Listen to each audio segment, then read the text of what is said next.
E Lula começou a indicação dos ministérios para o ano que vem. E a gente conversa ao vivo com Rui Costa, que está em Brasília, ao lado da repórter Tainá Farfan e que vai assumir a Casa Civil. Boa noite, obrigado pela participação aqui no CNN Arena.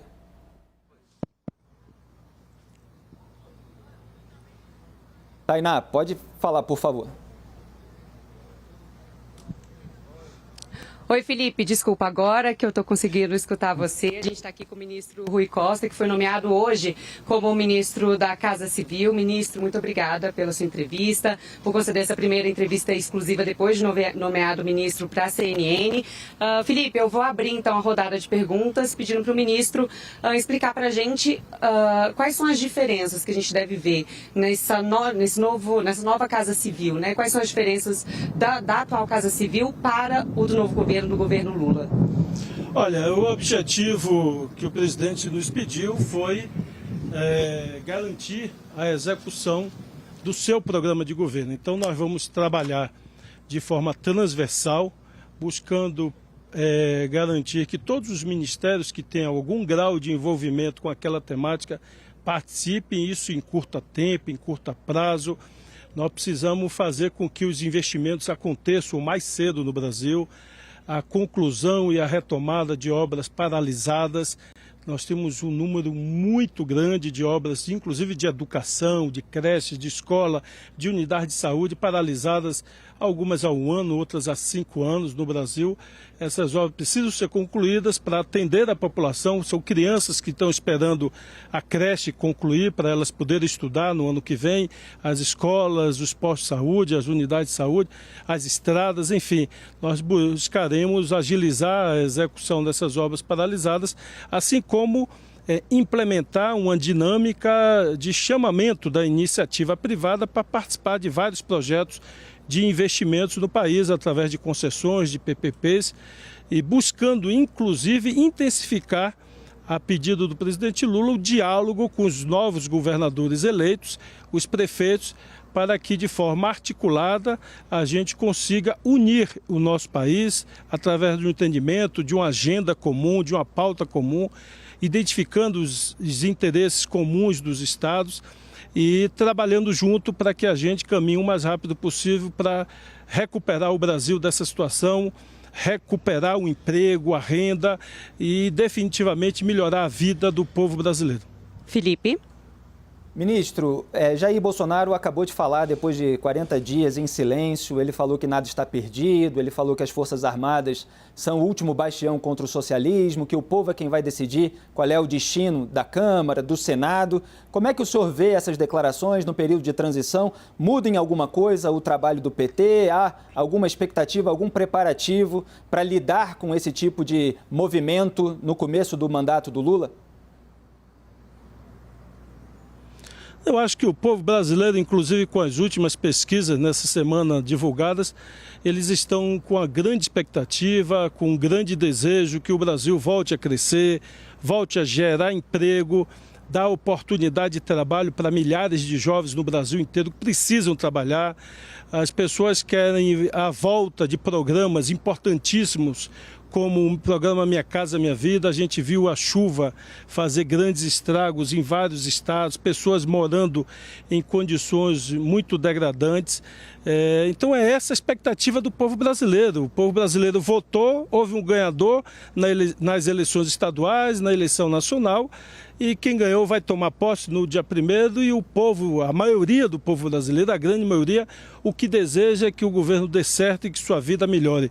As pessoas não ficam nessa paixão por partido A, partido B, partido C. As pessoas até votam em candidatos diferentes, mas o que a maioria do povo quer mesmo é que sua vida melhore. Então nós vamos trabalhar de forma firme e determinada para melhorar a vida das pessoas, voltar o investimento no nosso país, sair da recessão, reduzir a inflação e fazer com que o povo sinta já no primeiro ano uma melhoria das condições de vida e perceba que o país voltou a ser respeitado internacionalmente, voltou a atrair investidores internacionais, e nós vamos melhorando as condições macroeconômicas e melhorando os investimentos para gerar emprego, que é o que o povo brasileiro quer, trabalhar e sustentar suas famílias com dignidade.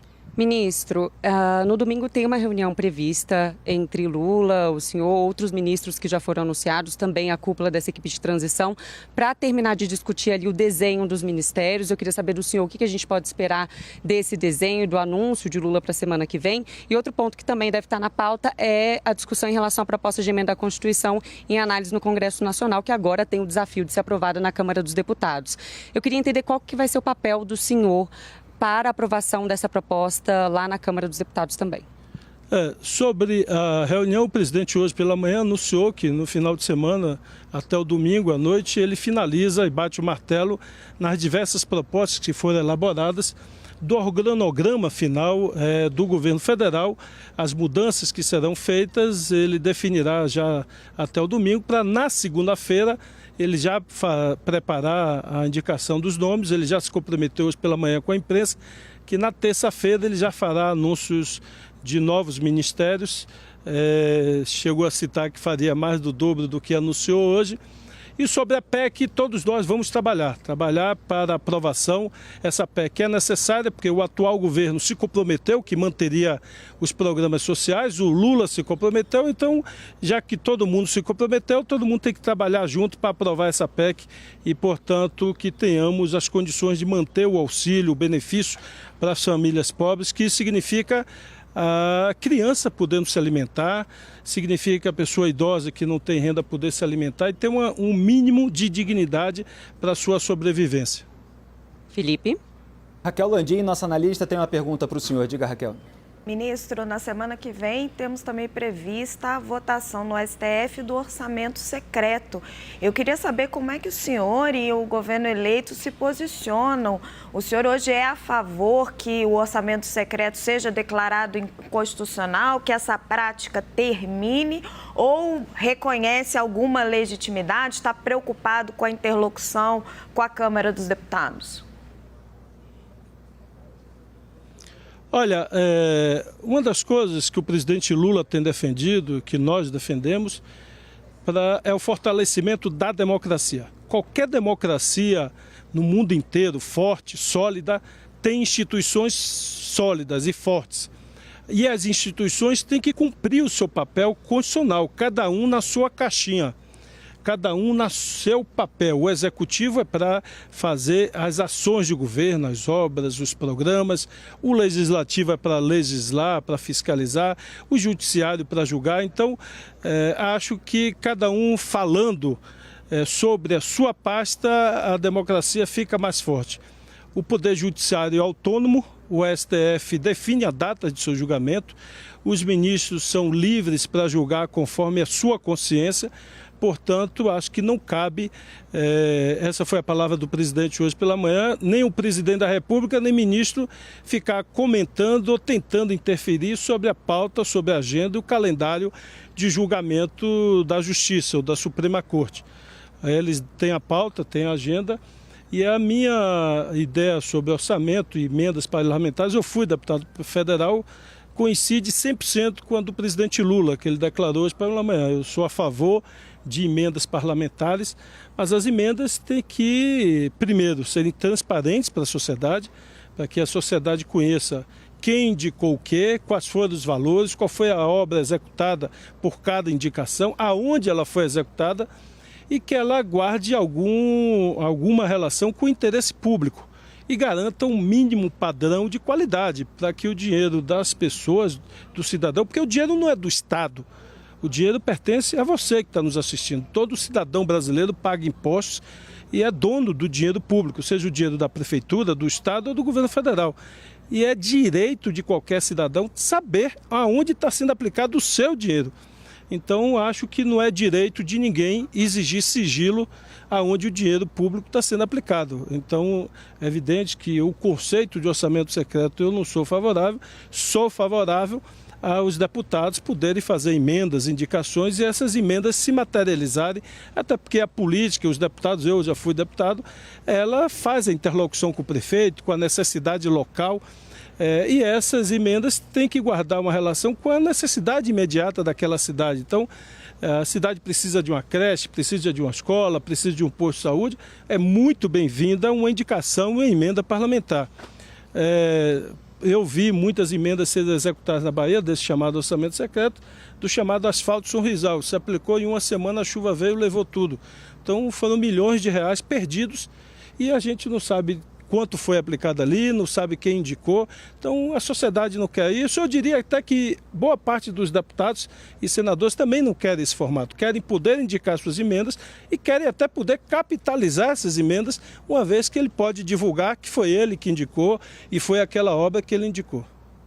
Ministro, nos últimos dias, com a tramitação da PEC e com a sua aprovação no Senado, diversos economistas vieram a público manifestar preocupação com o possível aumento da inflação, se não agora, mais adiante. O senhor falou na meta de reduzir a inflação. Como chegar a esse resultado depois desse impacto fiscal?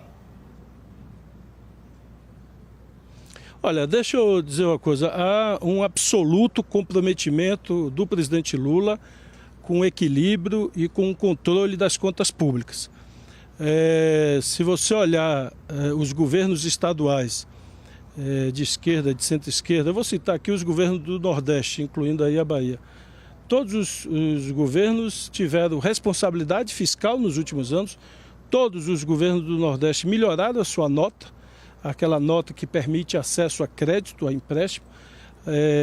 Alguns eram C, passaram para B, outros eram B, passaram para A. A Bahia mesmo era C, passou para B, agora eu estou entregando o governo mudando para A. Então, nós cuidamos muito do equilíbrio fiscal, mas não deixamos de fazer investimento. E, portanto, a Bahia, por exemplo, ao longo desses 8 anos, ocupou o segundo lugar em investimento no Brasil, só atrás do estado de São Paulo. Então, as duas coisas não são excludentes. E eu tenho firmado um conceito que eu apliquei lá no Estado, que tão importante quanto discutir o teto de gastos, é fundamental discutir a qualidade do gasto público. Porque é enganoso dizer à população, ó, gastou até o teto, então está tudo bem. Não, não está tudo bem. Muitas vezes se gasta somente até o teto e se jogou boa parte do recurso fora, que não implicou em melhoria da qualidade de vida das pessoas, não construiu escola, não construiu hospital, não gerou emprego e não atraiu investimentos privados. Então não foi um bom investimento. Um bom investimento é aquele que melhora a vida das pessoas. Então nós criamos lá no Estado algo chamado controle da qualidade do gasto público. E acho fundamental que a gente passe a discutir a partir de agora não só o limite de gastos, mas também a qualidade desse gasto, que é o que interessa muito à população para não ver dinheiro público sendo mal aplicado. Ministro, antes dessa nossa conversa, o senhor falou sobre investimentos e parcerias público-privadas logo no início do novo governo. A gente pode esperar um novo PAC ali já para os primeiros 100 dias?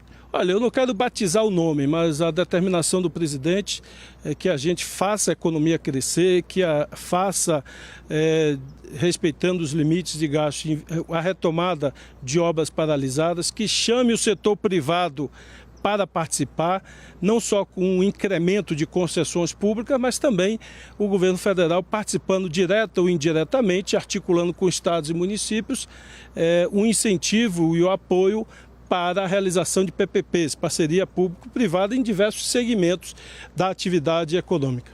Perfeito. Ministro, muito obrigada pela sua entrevista aqui na CNN. Ministro Rui Costa, que foi nomeado hoje por Lula, conversou então exclusivo aqui com a gente da CNN. Felipe, volto com você no estúdio. Muito obrigado, Tainá. Muito obrigado também ao governador da Bahia e futuro ministro da Casa Civil, Rui Costa.